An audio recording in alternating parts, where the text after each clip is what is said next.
let's turn our attention to Ollie's favorite topic, which of course is VAR. But we have to talk about it because it just always finds a way to jam itself into news. And if you watched yesterday's Spurs-Chelsea game, it was bananas.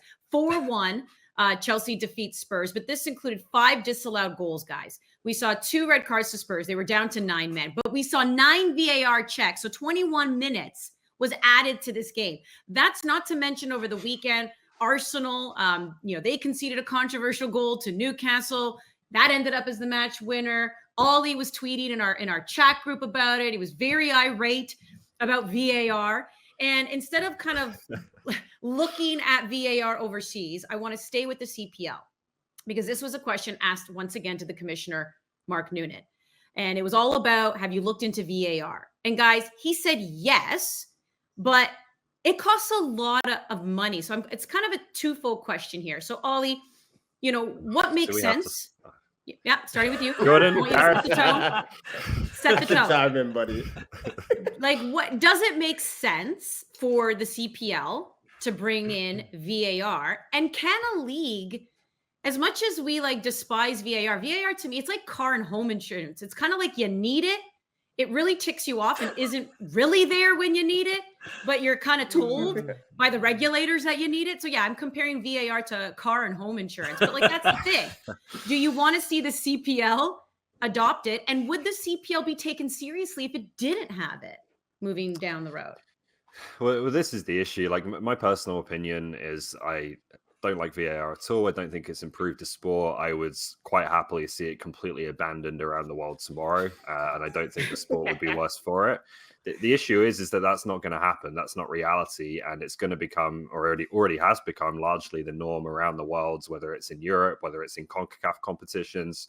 And so the CPL at some point, whether it's, maybe it's not this season, it doesn't sound like it's going to be imminent, but at some point they're going to feel compelled to have what is standards in, every tier 1 professional league around the world, which it will be in due time. So I think it's coming and it's just going to be about how we kind of manage it at this point in the best possible way, implement it in the best possible way. It's going to be really challenging, I think, with quite a young, inexperienced pool of referees in Canada to train VAR officials and make sure the implementation isn't a complete disaster and doesn't just make things worse. But watching that Spurs-Chelsea game yesterday was just if you want to put a videotape of a game in a museum as to the VAR debate in 2023, I don't know why you'd want to do that, but if you did, that was the one, because it was a game that was completely impossible to referee without technology. I think it's so hard for the referees to keep up with a game that frantic and the pace of the game now. But at the same time, as a viewer watching it, and I think it's the same for the people in the stadium as it is on TV, it was just a nightmare to watch with all of these stoppages, and they were long stoppages, and you didn't really know what was going on, what was being checked, what came first. It's just completely changed the way that football is presented, both in stadium and on television. And at times I couldn't believe what I was watching last night when the Premier League, which has put such a big emphasis on its TV product and how it's presented in that way. And this was just insane. We were watching cameras zooming in and out on nothing. Anyway, it was incredible to watch, and for me hasn't made the sport better, but it's just going to become one of those things where I think it becomes standard around the world now. 21 minutes of extra time. I mean, Wheels, come on. That is bonkers. It's awful. I fully back Ollie here. I saw something on the weekend in the Manchester United game. They gave a subjective offside goal, calling one back. Subjective offside. They're making up terms now. With VAR, the only thing that is clear and obvious, because that's what it's supposed to eradicate, errors that are clear and obvious.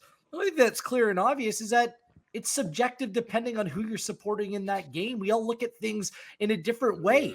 There's nothing clear and obvious in the game of football, really. And the fact that they take their time to slow things down, which takes the context of the play completely out of the game. Yeah, I'm with Ollie. VAR has to go.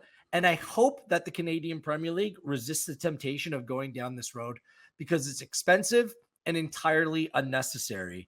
The Scottish Premier League, I think that it says that I think I read an article. I wrote down the number, $1.2 million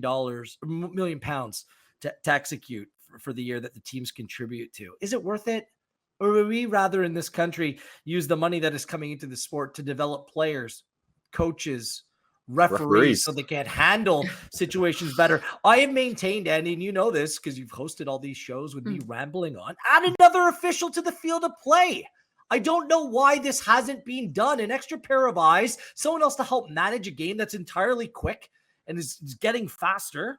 Add another referee on the field. That is, to me, is money well spent. But this VAR, what it does to the television product, what it means in stadium when no one knows what the heck is going on. They just want the game to continue because at the end of the day, no one's going to agree with the result of the VAR decision anyway. So it's clear and obvious VAR needs to go. We've opened Pandora's box and now we're paying the price. And it's not good. Not good for the game at all. Does VAR make the game better? I think we can all agree that it doesn't. It just puts a magnifying glass on all situations. And I agree with Wheels. It's subjective. If you're rooting for one team or if you look at it a certain way, if the ball pops up on an arm, there's so many angles and you look at it and just look. Yeah. I always used to explain, people that don't watch soccer or footy, the footy fans, they watch other sports. They're like, oh, soccer is so boring. Right. And my rebuttal is like, it's a free flowing game. It could be end to end. It could be a lot of passes. That is not the case anymore. That was my one argument growing up. Like, hey, yeah, but there's rhythm in it, right? It's poetic. It's end to end. You build it up. It's about a mass. No, if you watched the game last night with Tottenham and Chelsea, whistles blown all the time. You're looking at the grass sometimes, the zoom in, the zoom. I'm like, what's happening? Where's the football? Right. So your original question about the Canadian Premier League, we've all talked about money and we've kind of referenced time as well. But the time that it would take, one, to get VAR, Mark Noonan addressed this as well, Matchday -1 when he was talking about the time that it would take to get referees on the wave of understanding how to use VAR. You know what? I'd rather that time, of course, more context, more money into the CPL, but just educating referees. I get it. I gave referees an earful when I played. I really did. Nothing ever condescending, but I was like, you weren't the best today. And I said it with a smile. And we know this, but that's a part of the game. Players go and play. You're not always a 10 out of 10. Sometimes it's a 7, right? You want your referees to be educated so that they make the best decision more often than not. And that has nothing to do with VAR. So for me, that's what I'm looking at with the Canadian Premier League. Educating the referees, having more clinics, having more times, having more conversations with players, right? So we can all grow. Like, no one's going to judge a referee. You're making a wrong decision. And then you're like, you know what?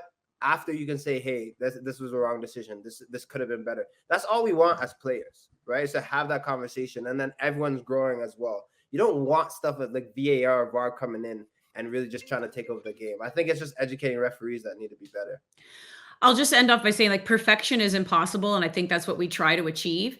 And I also think that when you rely too much on technology, I think the refs themselves, whether they realize it or not, don't make certain calls on the field because they do know that they can go to technology to help them out. So it ends up being a cluster. And to your point, Jordan, does it make the game better? No. And I think the rules, I've always been a firm believer that rules of the game and spirit of the game need to have a balance. So when people say to me, yeah, but Andy, he was offside, his toe was offside, but did it really give him an advantage? If his little pinky toe, like, that's what we're talking about sometimes too, that these things will pick up or whatever. And I'm like, now we're losing the spirit of the game. And to me, that is equally as important as the rules of the game. So it's not making the game better.